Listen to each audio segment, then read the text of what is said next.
Shalom, selamat pagi Bapak Ibu Saudara yang terkasih di dalam nama Tuhan Yesus Kristus. Saat ini di dalam gerakan membaca Alkitab rutin hari Rabu tanggal 25 Agustus 2021. Saat ini kita mau belajar bersama-sama di dalam gerakan membaca Alkitab rutin GSJA Peniel Surabaya dan juga GSJA Anugerah Kemendung. Bapak Ibu Saudara yang terkasih, di dalam pagi hari ini kita mau bersama-sama belajar. Saya juga masih belajar, saya juga masih berupaya untuk menjadi yang bisa saya lakukan. Bapak Ibu Saudara, saat ini saya mendapatkan satu berkat di mana berkat ini yang saya baca di dalam kebenaran firman Tuhan di dalam Matius pasal 18, Bapak Ibu Saudara, di dalam Matius pasal 18 ayat yang pertama sampai ayat yang kelima. Nah, Bapak Ibu Saudara, di sini perikop daripada yang kita pelajari bersama di ayat 1 ayat sampai ke 5 ini dikatakan di sana, siapa yang terbesar dalam kerajaan surga. Nah, Bapak Ibu Saudara, kita baca di ayat yang pertama. Maka pada waktu itu datanglah murid-murid itu kepada Yesus dan bertanya, siapakah yang terbesar dalam kerajaan surga? Nah, ini menjadi satu pertanyaan di mana murid-murid Yesus saat itu sedang mengikut Yesus. Mereka bertanya, siapakah yang terbesar dalam kerajaan surga? Nah, ayat yang kedua, maka Yesus memanggil seorang anak kecil dan menempatkannya di tengah-tengah mereka. Lalu berkata, aku berkata kepadamu, sesungguhnya jika kamu tidak bertobat, ya Bapak Saudara, di situ dikatakan sesungguhnya jika kamu tidak bertobat dan menjadi seperti anak kecil ini, kamu tidak akan masuk ke dalam kerajaan surga. Sedangkan barang siapa merendahkan diri dan menjadi seperti anak kecil ini, dialah yang terbesar dalam kerajaan surga. Ayat yang kelima, dan barang siapa menyambut seorang anak seperti ini dalam namaku, ia menyambut aku. Puji nama Tuhan. Bapak Ibu Saudara.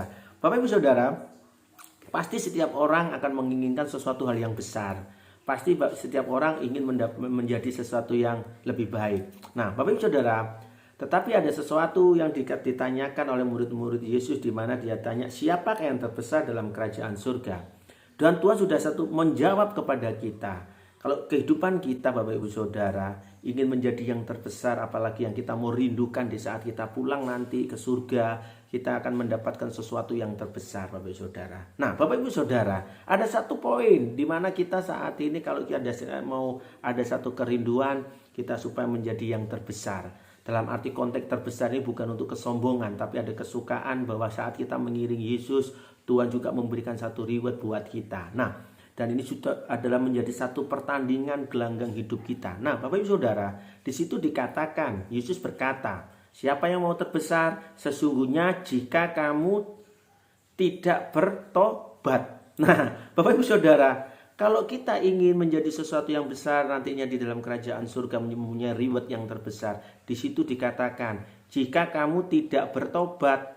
Oleh sebab itu Bapak Ibu Saudara, kita menjadi orang Kristen harus memiliki pertobatan dengan sungguh-sungguh. Ya, tidak main-main, tidak tobat lalu kumat. Nah, ini biarlah ini menjadi proses dalam kehidupan kita, pertobatan kehidupan kita, kesungguhan kita mengiring Tuhan. Itu tidak hanya sekedar di mulut. Oh, aku ikut Yesus, aku pengikut Yesus. Tetapi kehidupan kita tidak menunjukkan karakter seperti Kristus. Pertobatan kita, buah-buah pertobatan tidak muncul di dalam kehidupan kita Bapak Ibu Saudara. Nah, ini satu poin. Saya juga masih belajar di sini Bapak Ibu Saudara. Untuk dalam pertobatan saya dalam hari ke hari, buah-buah pertobatan yang bisa kita tunjukkan. Sehingga orang lain juga melihat ada kebesaran dalam kehidupan kita. Kehidupan kita yang lama kita buang untuk supaya kita menjadi hidup yang baru. Nah Bapak Ibu Saudara, jikalau engkau belum bertobat sungguh-sungguh, ya belum bertobat dengan setia, pertanyaan, apakah betul-betul kita orang Kristen mengikut Yesus atau tidak? Atau menjadi hanya orang Kristen ber-KTP? Jadi saat kita sudah menjadi orang Kristen, kita kerjakan keselamatan kita dengan sungguh-sungguh. Ada pertobatan dalam kehidupan kita. Kita fokus pada kerajaan kekal yang Tuhan sudah persiapkan dalam kehidupan kita, Bapak Ibu Saudara. Tapi kalau kehidupan kita masih belum ada pertobatan dengan kesungguhan hati kita, jangan harap Bapak Ibu Saudara nanti di kerajaan surga kita menjadi yang terbesar. Nah, mari kita mau sungguh-sungguh lagi, kita mau setia lagi, Bapak Ibu Saudara. Selanjutnya Bapak Ibu Saudara, ada 2 poin lagi di situ katakan, dan menjadi seperti anak kecil ini. Waktu itu Yesus memberikan satu contoh seorang anak kecil. Nah, Bapak Ibu Saudara, kita tahu sifat karakter daripada anak kecil, bukan berarti pemikiran seperti anak kecil ya. Maksudnya itu contoh Yesus mengambil ini, memberikan satu contoh karakter daripada anak kecil itu seperti apa, Bapak Ibu Saudara. Ya toh, Bapak Ibu Saudara tahu, kalau anak kecil dididik, ya toh, kalau dididik dia itu tidak pernah berdebat. Tidak seperti kita. Waktu kita dididik akan kebenaran firman Tuhan, kita selalu memperdebatkan firman Tuhan. Oh, ini harusnya seperti itu, harus seperti itu. Tetapi anak kecil, di saat dia diberitakan, tidak boleh begitu, dia tidak pernah memperdebatkan itu. Dia menaati, dia menuruti. Ini yang perlu kita pahami bersama, Bapak Ibu Saudara. Nah, Bapak Ibu Saudara, kita tahu sifat-sifat anak kecil itu, Bapak Ibu Saudara.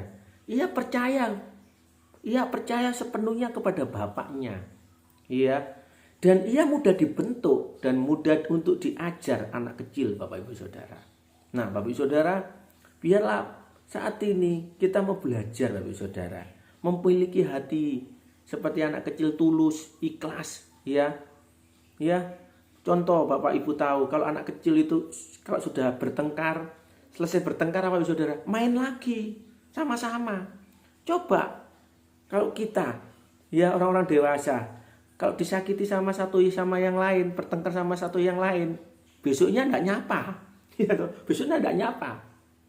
Tapi anak kecil ini, Bapak Ibu Saudara, habis bertengkar, perebutan mainan, setelah itu selesai. Ya, ada ketulusan, keikhlasan untuk mengampuni, sudah selesai. Nah, ini adalah bentuk-bentuk daripada pertobatan kita, Bapak Ibu Saudara, supaya kita semakin hari semakin luar biasa. Nah, Bapak Ibu Saudara, tadi kan dibaca di ayat 3, ayat dan 4. Sesungguhnya jika kamu tidak bertobat dan menjadi seperti anak kecil ini, kamu tidak akan masuk ke dalam kerajaan surga. Sedangkan barang siapa merendahkan diri dan menjadi seperti anak kecil, dialah yang terbesar dalam kerajaan surga. Nah, Bapak Ibu Saudara, memiliki keikhlasan untuk dididik, ya, memiliki kesungguhan, kerelaan hati untuk mau dididik, Bapak Ibu Saudara. Dan terlebih di sini di poin ketiganya, memiliki kerendahan hati.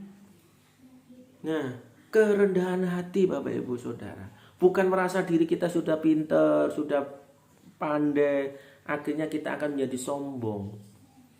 Ya, bahwa perubahan kehidupan kita ini bukan karena kekuatan kita sendiri. Ada kuasa Roh Kudus yang membawa hidup kita untuk semakin hari semakin baik. Nah, Bapak Ibu Saudara, dewasa ini seringkali khawatir. Ya, Bapak Ibu Saudara, bukan berarti saya mengatakan khawatir itu tidak boleh. Khawatir itu wajar, Bapak Ibu Saudara. Tetapi kalau melebihi kekhawatiran kita, Bapak Ibu Saudara, ya, itu juga akan kurang baik dalam kehidupan kita. Sebab firman Tuhan dikatakan di 1 Petrus 5 ayat ke-7, serahkanlah segala kekhawatiranmu kepadanya, sebab ia yang memelihara kamu. Coba seperti anak kecil, Bapak Ibu Saudara. Anak kecil nggak bingung mau nanti siang mau makan apa, nanti malam mau makan apa, besok mau apa, enggak. Karena dia tahu Bapak yang baik itu pasti memelihara kehidupannya. Bukan berarti kita tuh tidak perlu bekerja, kita duduk-duduk santai. Enggak, Bapak Ibu Saudara. Yang saya maksud di sini, firman Tuhan disatakan kita menyerahkan, bahwa kita percaya Tuhan akan memenuhi segala kebutuhan kita, keperluan kita. Dengan tetap kita bekerja dengan keras, tetap dengan bekerja dengan kesungguhan, tetapi sesuai dengan kebenaran firman Tuhan. Kita bisa serahkan apa jerih lelah kita dengan kesungguhan kita kepada Tuhan. Karena firman Tuhan juga katakan, lakukanlah segala sesuatu seperti engkau melakukannya untuk Tuhan. Nah, Bapak Ibu Saudara yang terkasih dalam nama Tuhan Yesus, kita boleh belajar akan dari kebenaran firman Tuhan ini. Mari kita mau lebih sungguh-sungguh lagi dalam situasi yang saat ini, ya, pandemik ini masih belum bisa selesai dengan keseluruhan, tapi kita percaya. Kita mau serahkan kehidupan kita kepada Tuhan untuk lebih lagi. Dan saya yakin dan percaya Bapak Ibu Saudara di dalam kehidupannya, mari semakin hari untuk lebih sungguh-sungguh mengasihi Tuhan. Puji nama Tuhan. Mari Bapak Ibu Saudara kita berdoa. Terima kasih ya Bapak, di surga kami mengucap syukur. Tuhan, kami percaya biarlah kehidupan kami lebih sungguh-sungguh mengiring Engkau. Kami menunjukkan buah-buah pertobatan dalam kehidupan kami. Tuhan, kami juga mau belajar untuk merendahkan hati kami Tuhan. Kami juga mau belajar Tuhan untuk memiliki hati yang ikhlas, yang polos seperti anak kecil Tuhan. Tidak memiliki perdebatan, tidak mau tidak membantah Engkau Tuhan dalam setiap kehendak-Mu dalam kehidupan kami Tuhan. Terima kasih ya Bapak, kami mengucap syukur. Tuhan Yesus, kami mau serahkan aktivitas kami hari ini untuk kami mau lebih sungguh-sungguh lagi. Dan kami percaya Tuhan, kekhawatiran kami Tuhan sudah angkat. Kami tahu Tuhan segala kekhawatiran kami Tuhan sudah tolong dalam kehidupan kami. Terima kasih ya Bapak, kami mengucap syukur. Inilah doa ucapan syukur kami panjatkan hanya di dalam nama Tuhan Yesus Kristus. Haleluya, puji Tuhan, haleluya. Amin. Selamat beraktivitas, Tuhan Yesus memberkati.